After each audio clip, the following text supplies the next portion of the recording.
The left has taken over what I call the axis of indoctrination. Hollywood, academia, media, and now we've got to add big tech. What do we do about this? Please welcome the author of Rules for Defeating Radicals, Countering the Alinsky Strategy in Politics and Culture, Christopher Adamo. Christopher, thank you so much for coming on.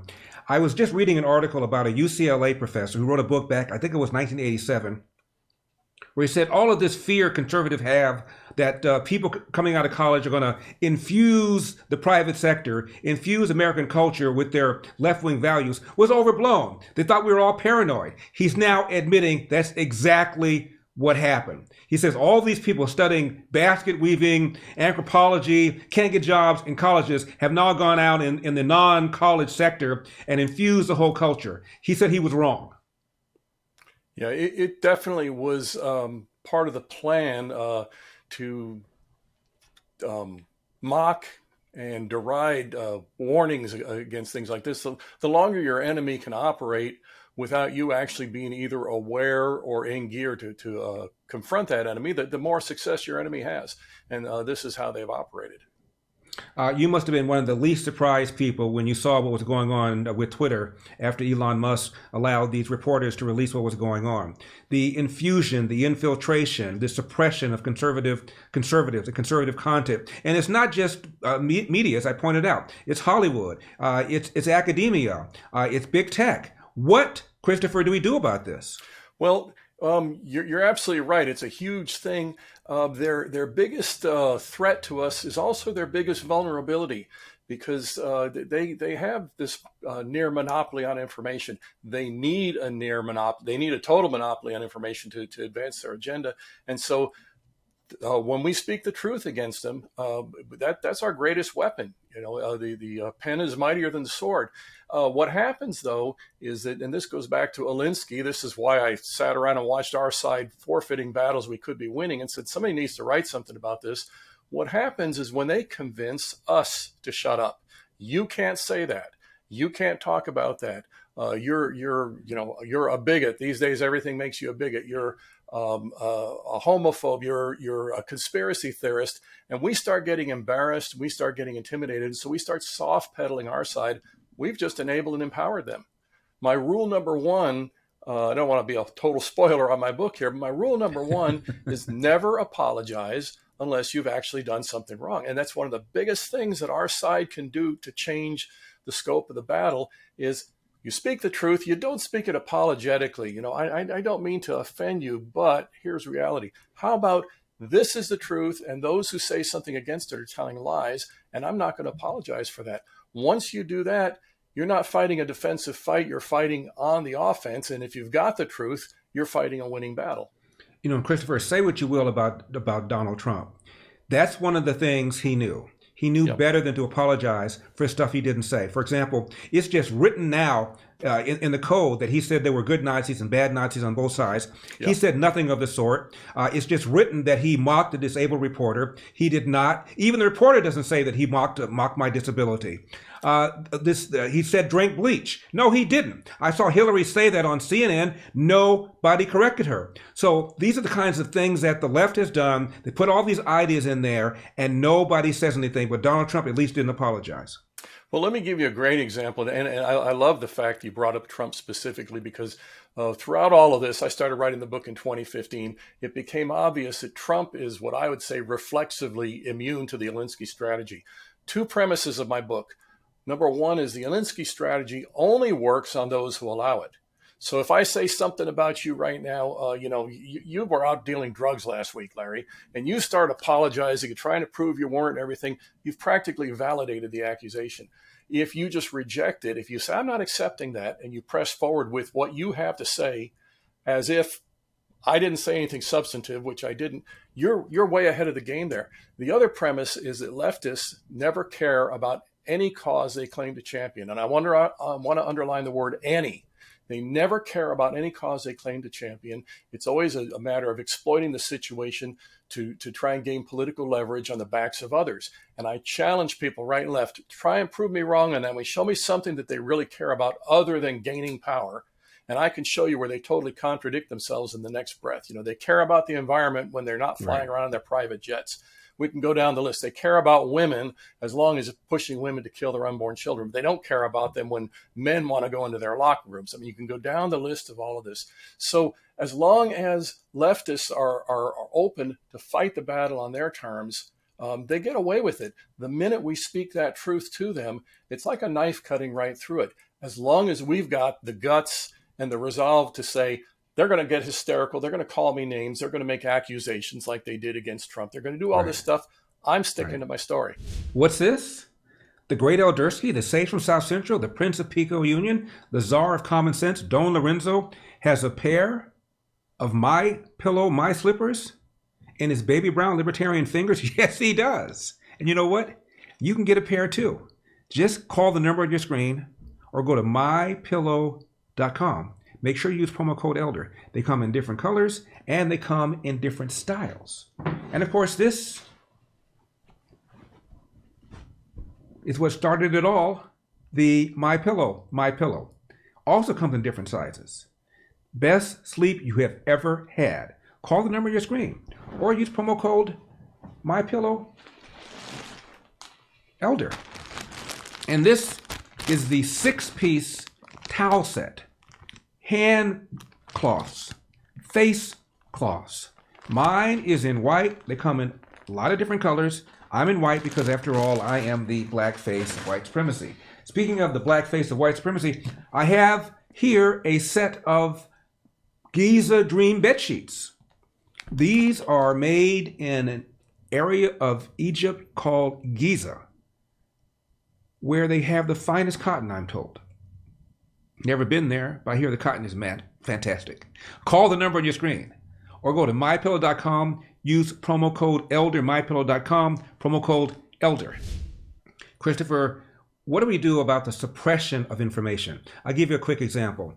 There was a poll in a magazine called PoliceMag.com, and they asked self-described, very liberal people how many unarmed black men were killed by the police in 2019. Half of the self-described very liberal people thought the police killed 1,000. 8% of them thought the police killed 10,000. Now you're going to ask me, what about just regular liberals? 39% of them thought the police killed 1,000 and 5% thought they killed 10,000. The answer, according to the Washington Post database, was 12. Now, it's one thing to know what the number is and then argue that the police are systemically racist. It's another thing to have no clue and then say they're systemically racist. And that's what they do. They have absolutely no clue. I've often said a fact to a toe tag liberal is like kryptonite to Superman. That's well put, absolutely, because the truth, again, is their greatest enemy. As far as what do we do about it, the number one thing we don't do, we shouldn't do, because unfortunately our side steps into this all the time, is go on the defensive. The thrust of the Alinsky strategy is, in any situation, they claw their way onto this phony moral high ground. And that's half the battle, but the other half is in our court, and we typically drop the ball, and that's we go on the defensive. Well, I support Black Lives Matter too, because I'm not a bigot. I'm not for cops killing everybody every other day the way they've been doing. Before long, we've validated their accusations just by trying to prove that we're not the bad person that they say we are, instead of coming out and saying what you just said. You quote the numbers, you say, no, they've exaggerated, they lied. Now, that's step one. Step two is let's take the battle back to them. Why did you lie? Why did you exaggerate so grossly when you said the total number is 12? And when we look at just a typical weekend in Chicago and how many people die in the inner city, and you can pick St. Louis or any other place and add exorbitantly to those numbers, how many people are actually dying? Why are you people ignoring the real deaths and focusing just on this situation here? Because this is what you get political leverage out of, and you really prove, per my statement earlier about they never care about any cause they claim to champion, they prove right there they don't really care about those lives being lost. Okay, take the battle back to them. Don't go on the defensive unless you've done something wrong. If you said something wrong, did something wrong, you need to apologize, but be very specific about what you're dealing with. But it's not their accusation that you're going to validate. Christopher, I'm at a party a few years ago. Sitting next to this woman, she's complaining about, quote, rich people don't pay any taxes. I thought she was joking at first. Mm-hmm. And then she said it again and again. I finally turned to her and I said, you know what? I'm part of the so-called rich, as defined by people that make above a certain level. You want to see my 1040? It's in the car. And she didn't challenge me on that. I said, what do you think the top 1% pay in terms of the percentage of all the federal income taxes? She said, what do you mean? I said, assume this pie is all the federal income tax. Yeah. What slice by percentage is paid by the top 1%? She said, 1%, maybe 2%. And Christopher, I kept waiting for her to say, what's the answer? Because by my face, she knew she was wrong. And she never asked me. She didn't want to know. The answer, of course, as you know, is the top 1% pay 40% of all the federal income taxes. She did not want to know because that would cause her to have to rethink her attitude about rich people don't pay enough in taxes. Okay, now that's, again, you're at a party. Obviously, you didn't necessarily want to turn this into a brouhaha. But the next question that should have been asked of her is, okay, you just spouted something that's a flat out lie. Why did you do that? Where did you get that from? And you take that back to her and say, why are you doing this when it's absolutely not the truth? What do you think you have to gain with your agenda if it can only be advanced with lies? Each step of the way, we've got to take it back to them and to take the battle to their front rather than strictly defending. Now, you did the right thing, don't get me wrong, by just giving her the facts. But next question is, okay, lady, why are you spewing lies? And this is where we typically don't confront them the way we should. As you know, Hillary Clinton, for her senior thesis in college, wrote a paper about Saul Alinsky. I believe she even interviewed him. And it was a very positive, favorable paper. Oh, no doubt. Did you address that in your book? No, actually, I'll tell you the truth. When I started writing my book, my original intention was to kind of do a point by point of here's Alinsky's rules, here's what we do about it. And then I realized that wouldn't work, that would actually be itself a defensive response. They attack this way, this is what we do back. Instead, what I started looking into is, first of all, this book was written several decades back, and like any cancer, the Alinsky strategy has grown and morphed and metastasized since then. And so it's like, okay, what are they doing now? And forget about just responding to them. Who are they? And how do we, instead of reacting when they come up with something, which is our typical response, how do we reframe the battle onto our terms and then go forward with it? And I'll take this back to Donald Trump, 2015, coming down the escalator. He gets in front of the microphones and he starts talking about the border and these murderers and rapists coming across the border. Now, they had the whole Alinsky mechanism ready. They were going to pounce on him with it. And if he was a lesser man, it would have worked. Here was their plan. The next time he got in front of a microphone, the first thing the reporter says is, you call these people, all of them, a bunch of rapists and murderers. You can't say that. Now, if Trump had done the Mitch McConnell thing, he would have said, oh, well, I'm sorry. I was having a bad day. I overreacted. I shouldn't have said that. Apologize, back off. All of a sudden, they're on the moral high ground. He didn't do that. They were ready for that. If he had done that, his campaign could have imploded because we all would have been demoralized, because the day before we saw a champion and all of a sudden he's caving like everybody else. We would have been demoralized. If they'd have destroyed his campaign, then they would have rewritten the narrative and said his campaign imploded because he was against fair immigration, you know, how they reinvent everything. But he didn't do that. He didn't play their game. When they said that reporter said that to him, he responds back. He says, somebody's doing the raping. He didn't back off because he didn't make a wrong statement when he first said this. And he just reemphasizes it. So now every time they're going to try and tell him, you can't say this, he's got another opportunity to make his case. He's not defending himself. He's going out and using their duplicity and their underhandedness, and he's jumping right over it, making his case. And this is what we do in these situations when we're confronting the left. This is how we fight an offensive fight to gain ground rather than to try and keep from losing more and more ground, which is primarily what our side has done for the last 40 years. And Christopher, speaking of taking the offense, I've done 2 documentaries, one called Uncle Tom 2, where I talk about how Black people, even after slavery, kept moving forward because of reliance on family, belief in God, belief in Judeo-Christian values, and belief in patriotism, even if America was not living up to its ideals. Fast forward, there's an organization called Black Lives Matter that 80% or so of Blacks say they support. The co-founders are self-described trained Marxists. Yep. Marx did not believe in capitalism, did not believe in entrepreneurship, wanted to dethrone God, and on their website, they attacked the nuclear intact family. My goodness, what's going on here? Well, this pure Alinsky, that's the moral high ground. Black Lives Matter. Because if I don't say Black Lives Matter, then I'm saying Black lives don't matter. I've accepted their premise. Okay, I know people sitting on a few pews over in my church. It's a Christian church, a Bible believing Christian church, and by golly, they had things up on their social media saying they believed in Black Lives Matter, and the idea that we have got to.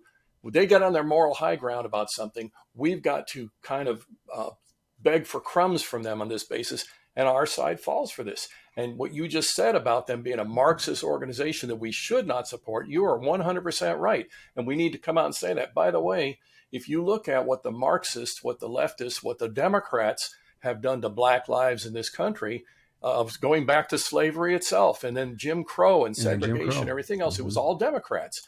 It was not saying that their lives matter. It was saying that they were to be used and exploited for the empowerment of the Democrat Party. And that's still what's going on. By the way, Black Lives Matter was founded not because of the death of Michael Brown, although it gave it a lot of energy. It was because of the death of Trayvon Martin. The man that shot and killed Trayvon Martin was found not guilty. There were no blacks in the jury, but there was an alternate black. And he said, had he been on the jury, he would have found him not guilty as well. And all the jurors who spoke publicly after the verdict said race never came up. The George Floyd riots, 4 months of protests. However you feel about what Derek Chauvin did to George Floyd, there is zero evidence that what he did had to do with George Floyd's race. The lead prosecutor was a black man, and he, in his opening statement, took pains to say the police in general are not on trial. The Minneapolis PD is not on trial. This individual is on trial. He was never charged with a hate crime, yet 4 months of protests, including 25 people or so dead, about 2,000 police officers injured, at least $2-3 billion worth of damage, all because of this assertion that what happened to George Floyd had to do with his race.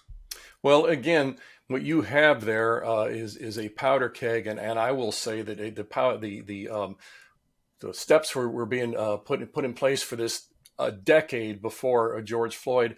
The idea was, let's jump on every one of these situations and use them to fan the flames of discord. Because going back to Marxism, you have an ideology founded on lies. It cannot be advanced through anything but lies. And so if you have a coherent, cohesive, orderly, flourishing society, Marxism it can't gain any traction. So they've got to create the discord. And we saw that back during the Obama years. I forget the professor's name now, but he shows up at his house and somebody thinks he's breaking in. Henry Louis Gates, Harvard. Okay, excellent. Yeah. Thank you. And there is Obama fanning the flames. This is all about racism. This is all about racism. The idea is that whole leftist agenda, and Obama's as hard left as they come, was all about creating the discord. And once you have a disrupted, dysfunctional society where people are scared and looking for help, then you can start throwing out little crumbs to them as good Democrats, as good socialists,